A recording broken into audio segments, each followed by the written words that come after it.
Alors guys, nous allons essayer d'analyser ensemble le système de jeu que Ten Hag aimerait mettre en place à Manchester United. Beaucoup parmi vous se plaignent du fait qu'il n'y ait aucun fond de jeu. En réalité, il y en a un. C'est juste que malheureusement, selon moi, il utilise les mauvais joueurs dans ce système. Et on va le voir tout de suite. Si vous vous souvenez bien, pendant la pré-saison, on lui avait posé la question quel était le style de jeu de Manchester United. Il avait répondu j'aimerais que ça soit une équipe excellente en transition rapide. C'est-à-dire presser haut dans le camp adverse, récupérer le ballon et 2-3 touches but. C'est juste que malheureusement, ça c'est la vision et on va essayer de voir où est-ce que ça coince. Alors là, avec moi, nous avons le tableau actuel de la Première Ligue. Donc comme vous le voyez, nous sommes 8e. On ne prend pas encore en compte la journée d'aujourd'hui, donc les matchs qui ont eu aujourd'hui. Si vous regardez bien, donc nous sommes 8e. Maintenant, là où ça devient intéressant, c'est que Manchester United, comme vous le voyez, est l'équipe qui récupère le plus de ballons dans le camp adverse. Nous avons récupéré 119 ballons dans le camp adverse. Mieux que n'importe qui. Nous avons récupéré plus de 10 ballons de plus que Tottenham, deuxième. Tottenham en a récupéré 109, Arsenal 106, Chelsea 104, Newcastle 96 et Manchester City 94. Maintenant, là où ça devient intéressant, c'est que quand nous récupérons le ballon, c'est là où ça coince. C'est-à-dire que derrière, on aimerait aller faire 2-3 passes et directement arriver au but. Malheureusement, on n'y arrive pas parce que justement, nous n'avons pas les bons joueurs. Et je prends l'exemple de McTominay à la 2e minute contre Manchester City. On récupère le ballon très vite, rapidement. On va en contre et là, il y a un choix qui s'impose. McTominay arrive, il fixe à sa gauche. Il a Rashford, à sa droite, il a Højlund, il décide d'aller tout seul et puis boum. Et ce n'est pas que McTominay, on l'a encore vu même contre Fulham, à chaque fois, le joueur qui a le ballon, donc ça peut être Højlund, ça peut être Rashford, ça peut être Bruno, le joueur qui a le ballon prend la mauvaise décision. Quand vous regardez le match de Doku samedi, il a 4 passes décisives, 1 but. Je n'ai pas vu le match, mais j'ai regardé juste les statistiques. 4 passes décisives. Quel ailier chez nous peut se permettre de venir faire 4 passes décisives? Donc, quand on récupère 119 ballons, on ne tire, regardez bien, que 20 fois, c'est-à-dire quasiment 1/6. 1/6, on récupère 119 ballons, on ne tire que 20 fois. Regardez par exemple Tottenham. Tottenham récupère 109 ballons dans le camp adverse, on a tiré 22. C'est-à-dire que Tottenham récupère moins de ballons que nous, mais tire plus que nous.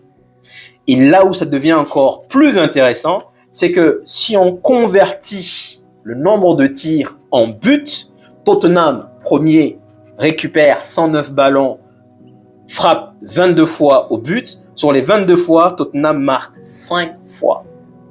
Tottenham marque 5 fois. Brighton marque 4 fois. Manchester City marque 3 fois. Alors que Manchester City, sur le nombre de ballons récupérés dans la surface de l'adversaire, est 5e. City récupère beaucoup moins de ballons que nous, mais ils ont marqué quand même 3 fois. Alors que nous, Manchester United, nous sommes à 0.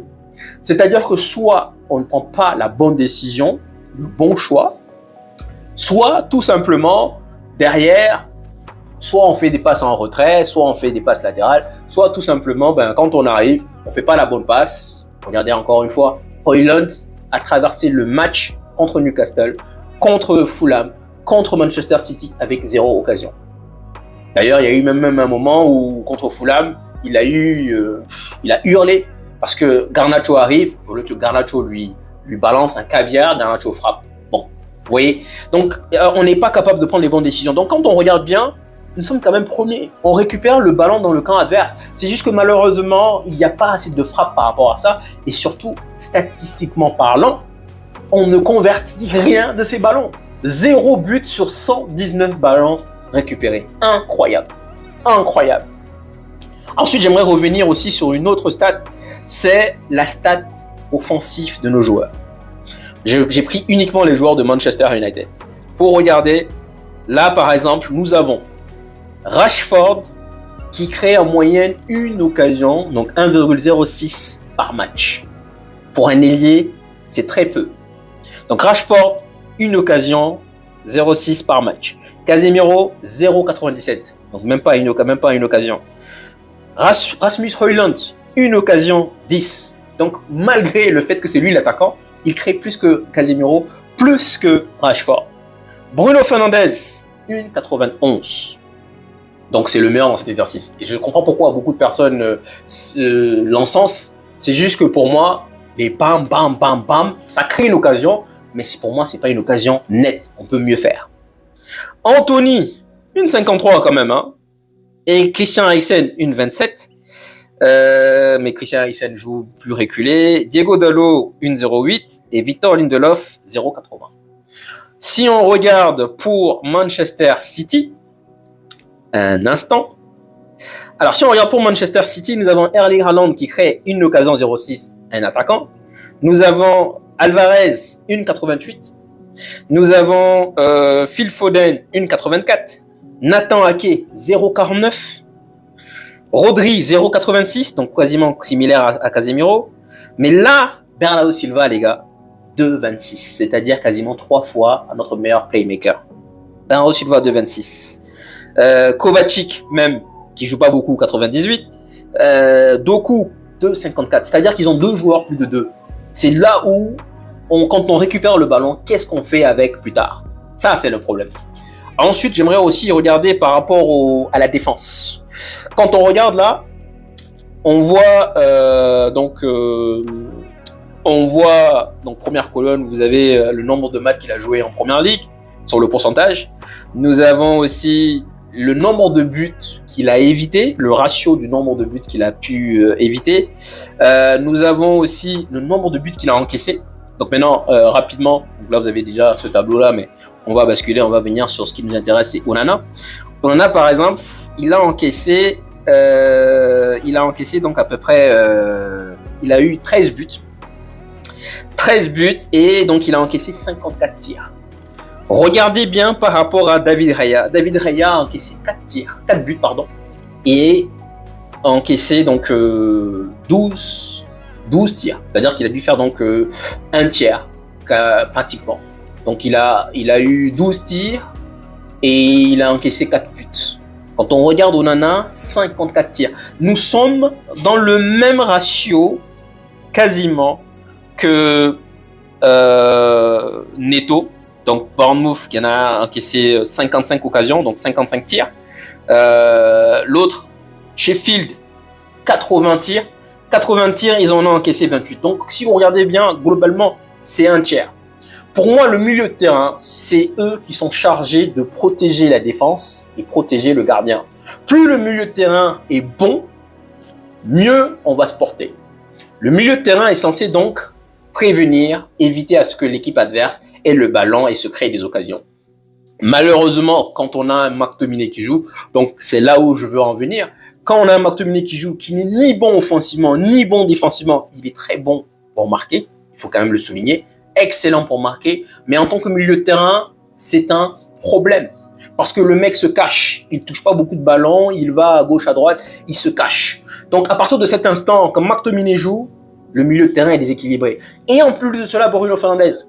Pourquoi Bruno Fernandes? Parce que Bruno Fernandes, c'est un joueur qui fournit énormément d'efforts, mais qui ne respecte pas la structure, la shape, comme on dit en anglais, du milieu de terrain. C'est un mec qui va courir partout, et qui ne va pas respecter. Donc à partir du moment où Bruno Fernandes n'est pas à son poste et il va soit à gauche, soit à droite, soit devant, nanana, derrière, ça crée un trou. Le milieu de terrain s'étire et derrière, ça crée un énorme trou. Donc quand on a un McTominay qui se cache, ça laisse donc le troisième joueur, McTominay qui se cache, l'autre qui ne respecte rien, qui court partout. Ça fait que le troisième joueur, il est dans la S. C'est la raison pour laquelle nous avons dû subir donc 54 tirs. 54 tirs, encaissés, 13 buts. Ça, c'est justement uniquement les stats de la première ligue. Uniquement les stats de la première ligue. Et donc, par rapport à ça, c'est énorme. Quand je revois David Raya encaisser que 4 buts sur 12 occasions, on peut même aller voir en bas Ederson. Ederson a encaissé donc 6 buts sur 20 occasions. Encore une fois, on reste quasiment dans le 1 tiers. 20 occasions, 20 tirs pour Ederson. Donc, Stéphane Ortega. Ortega aussi qui joue un match. Il a encaissé 1 but pour 3 tirs. Encore une fois, 1 tiers. On reste toujours dans les 1 tiers. Mais c'est inadmissible qu'un club comme Manchester United fasse partie, donc, en termes de de tirs concédés, 54 tirs. C'est énorme. 54 tirs. Quand on regarde les autres équipes, on va même aller essayer de voir Robert Sanchez, Chelsea. Chelsea, 35. 10 buts encaissés, 35 tirs. On en a 20 de plus. Chelsea est derrière nous pourtant.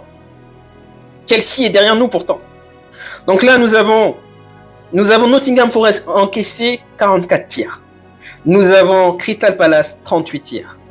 Nous avons le gardien de Brentford, il n'a encaissé 8 tirs. Mais ça, c'est le gardien remplaçant par contre. Mais nous, on est dans la deuxième phase. Donc, on a un problème offensivement, on a un problème défensivement. Nos attaquants ne se créent pas autant d'occasions parce que le milieu de terrain ne tourne pas. Et je vous montre par A plus B égale X, Y, Z. Tout simplement. Maintenant, pour rebondir sur les dires de Rio Ferdinand qui disait justement que Højlund est un bon joueur, mais on connaissait tous ses forces. Mais aujourd'hui, on ne joue pas sur ses forces parce que nous avons des ailiers qui jouent pour leur paume. Quand Anthony prend la balle, il se demande qu'est-ce que je veux faire pour moi. Quand Rashford prend la balle, il se demande comment je vais donc peaufiner mes statistiques.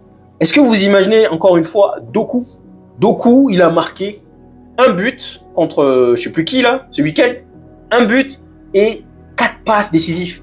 Quel ailier nous avons, esprit ouvert, je vais faire des passes décisives. Nous avons que des ailiers qui pensent pour leur pomme. Et quand on revoit aussi l'action où Højlund fait un cri de guerre, cri d'énervement, parce que Garnacho lui fait pas la passe, on revient encore à la même chose. Donc, globalement, il y a un système de jeu. C'est juste que malheureusement, pour moi, le milieu n'est pas assez dense, n'est pas assez équilibré, ce qui fait que quand on récupère le ballon, on ne sait pas quoi faire avec. Alors, ça se finit par quoi? Seulement un sixième finit par un tir. C'est-à-dire, donc, les 5 sixièmes finissent par quoi? Par des passes en arrière, des passes latérales, donc par un jeu morbide, un jeu qui donne rien. C'est ça la vision de Ten Hag. Donc pourquoi moi je l'en veux? Beaucoup parmi vous dites qu'il n'a aucun fond de jeu. Il en a un, c'est juste que malheureusement, il utilise des mauvais joueurs. Ensuite, pour rebondir également sur la polémique Arsenal-Newcastle, dois-je rappeler que nous avons eu la même chose contre Brighton. Le premier but de Højlund, ça a été ça. Rashford a voulu frapper jusqu'à ce qu'il s'enferme. Derrière, il a vu que c'était mort. Il fait la passe. Højlund récupère le ballon, il la place. Maintenant, je vois Arteta venir dire en conférence de presse, c'est un scandale. Oui, mais nous, on a ça chaque week-end. Donc, je vais dire, c'est comme ça, c'est la première ligue. Maintenant, par contre, ce qui me dérange dans cette histoire, c'est Gary Neville un peu. Gary Neville arrive, il dit, sur la faute, il dit qu'il n'y a pas faute. Il a joué le jeu et que ça fait partie donc des éléments de la première ligue. Sauf que ce même Gary Neville a dit la chose inverse la semaine d'avant. La semaine d'avant, donc quand il y avait le derby de Manchester, sur la faute de Højlund sur Rodri, il dit qu'il y a faute. Donc pour moi, il faut rester vraiment avoir la même vision. Tu peux pas venir dire une semaine ça c'est une faute et la semaine d'après ça c'est pas une faute. Même chose pour la VAR. Tu peux pas venir dire une semaine le ballon là il est valable, il est pas sorti, celui de Newcastle, et derrière celui de Manchester United il est sorti. Tu peux pas venir dire que Maguire fait action de jeu donc il est hors jeu, alors que Akanji fait action de jeu, on accorde le but. Pour moi, il faut trouver un certain équilibre. Donc, il y a plein de facteurs. Il faut souligner aussi qu'il y a énormément de facteurs qui sont contre nous, mais il faut aller au-delà de ça. Ten Hag, tout ce qu'il te faut, c'est mettre les bons joueurs. Anthony, Ballon d'Or 2025, on n'en peut plus, on n'en veut plus. Petite parenthèse, la rumeur qui dit qu'Anthony va partir, les gars, je ne fais pas confiance aux rumeurs de dimanche. Généralement, c'est de la daube. Tout ce qui est dimanche, les meilleurs journalistes pour moi, généralement, ils sont à la maison, ils profitent de leur famille. Dimanche, ça ne travaille pas. Les rumeurs de dimanche, c'est les rumeurs de M. Donc, je n'y crois pas une seule seconde. Par contre, quand Ten Hag persiste à vouloir le mettre titulaire, ça crée problématique. Pourquoi? Je pense ce qui s'est passé, c'est que la direction ne voulait pas acheter Anthony. Ten Hag a persisté. il a dit coûte que coûte, je veux ce joueur, je veux ce joueur, je veux ce joueur. Ils ont finalement cédé, ils ont dit bon ben vas-y 100 millions alors qu'on aurait pu l'avoir à 50 millions, précisons, 60 millions en juin. On a refusé, on est parti l'acheter à 100 millions et aujourd'hui on insiste avec un tocard. Ça ne donne pas, on change. Donc je viens de vous montrer en fait, globalement, pourquoi est-ce que nous avons tant de problèmes. Donc quand je vous dis que McTominay et Bruno Fernandes, je ne vais pas regarder le match, parce que voilà, voici ce que ça donne. Ça fait que défensivement, on n'est pas structuré. Et offensivement, ben, c'est le trou noir. Donc voilà, guys, j'espère que cette vidéo vous aura plu. Bon petit pouce, ça fait toujours plaisir, s'il vous plaît. Merci pour les partages, les encouragements. Et donc, comme d'habitude, lundi, demain, donc ce soir, ça dépend du moment où vous regardez cette vidéo, nous allons faire un live, probablement 19h GMT, donc 20h chez moi. Sur ce, prenez soin de vous.